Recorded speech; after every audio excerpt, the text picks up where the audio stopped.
That means if you are not good in solving this kind of puzzle, you are lost. For you to get the job and also prove that you are not a robot, you have to do what? Solve this.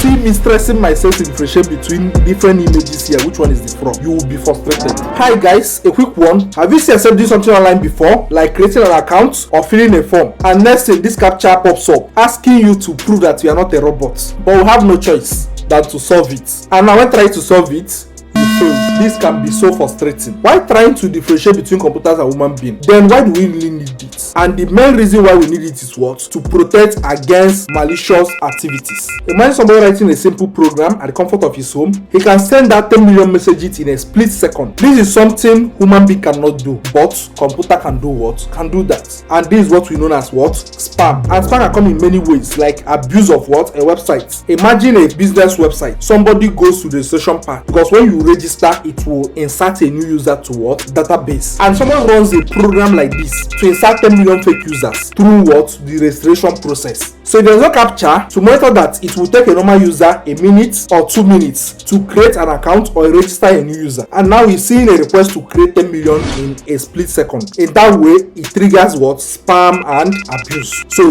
captcha will do what? Block that. This means that without captcha, the business website will be down automatically if they are not backing up their database. So when you look at this, you will find that captcha has been what? A strong backbone for businesses. It monitors what? Users' activities. When it suspects that this is not an expected behavior, triggers what? That confirmation for you to prove that what? You are human. Let's look at some of the nightmares in captcha today. This is one of the things that I get mad at, because I look at this, I don't really know whether this is L or this is I. You will start wondering, what is this? Type this, it will bounce you back. Just like here, you don't even know what they want you to do to prove that you are not a robot. Talk less of this. They are now setting what? A puzzle for you. That means if you are not good in solving this kind of puzzle, you are lost. Then imagine someone like Peace that hates mathematics so much. Now you're telling her to solve this just to prove that what? She's not a robot. Talk less of something like this. Just imagine this. For you to get the job and also prove that you're not a robot, you have to do what? Solve this. For me, at this point, I'm giving up. But see, it doesn't end there. Look at this image. They'll ask you to pick the frog.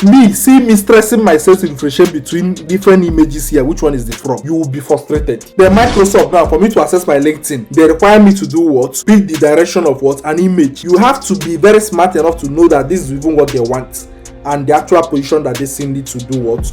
Be. If not, I would lose access to my account. When it comes to the evolution of captcha, you notice that the initial stage was very simple. As I'm looking at this, I can know that okay, this is TD4EVA. I will type it in and I go my way. But people started coming in when the people that came up with this idea sold it to Google. So Google did not only use this to verify that someone is not a robot, but they started using we human without paying us to train what? Their computers to be smart. They achieve this same by getting what? A section of articles and newspapers online, which machine can easily read. For example, it can read this morning and it will show it to you as an image to type in the text morning. But instead of the previous way of doing it captcha, in which it will show you one word, it will end up showing you what? Two words. The first one, which is morning, being the actual one that when you solve correctly, you have passed. Then the second one is a word it picked somewhere else. He's not sure of what the word means. The word is distorted a little and it's not clear. So it needs a human to tell it what it is. And the only way you can be sure is by him giving this captcha to what? A lot of people to solve. So those people that will get the first one correctly, he will compare the answers of the second one with what other people that got it correctly answered. Based on that, he will take the high percentage of people that got it and now know that okay, yeah, this is overlooked. So with this method, you will now see that Google is able to train this machine to know how symbols can look like. So Google was doing this thing with one reason, so that they will not depend on those articles in getting what word to present to us, in which they were successful with their plans and they no longer need these articles to come up with these words. But the only mistake at this point is that what?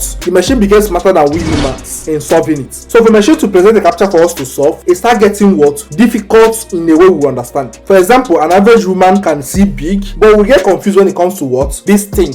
Assuming they gave it to 100 people to solve, more than 70% will fail this. But machine will solve this thing 100%. So that means computer is now smarter than us. Talk less of what we have on the right hand side. Even I myself cannot tell what this word is. And if you give it to 100 people, 90% may fail this, while machines will solve this thing what? Accurately. So that necessitated the need for the next version of captcha, which is Google reCAPTCHA. The mechanism behind this is what? To make it very simple for human being to solve. By simply clicking on the checkbox to confirm that you are not a robot. The only idea around this is that they are tracking the movement of your mouse and also making sure you did a real click and not a written script that clicked it. because a normal human being, for me to click on this, my mouse will have to move and come to that point where I need to check. And at the point of checking it, they know that, oh, this is not a script that's happened somehow. So when this Captcha monitors these activities and the movement or all these things are not clear, that's where you see them. So that means that there is something suspicious for them to bring this image for you to select. So whenever it comes up that you have to do what, confirm that you're not a robot, don't go straight and click. Just find a way, move your mouse around it, and now go and click. It works for me a lot, and it helps me. I don't end up seeing all these images for me to start selecting.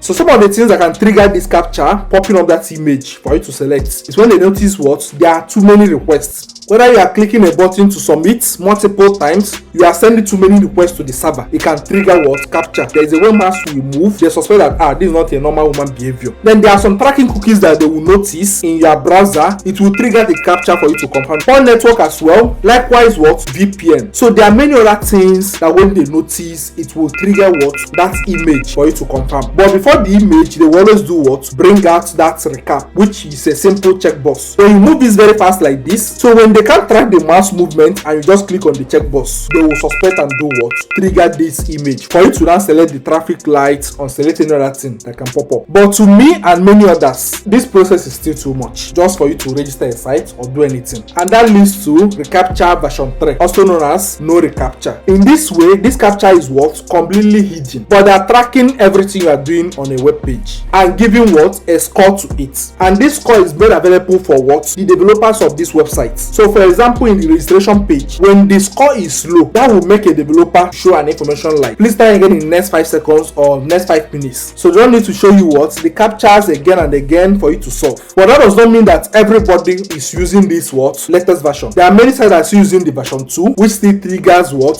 this image, which will require you to select the traffic lights or any other thing. The take home is knowing that your personal activities when interacting with a web page is major cause of what, you seeing this Captcha. And whenever you see it, don't be in a rush. I hope you found this video helpful. Thank you so much and see you in the next video.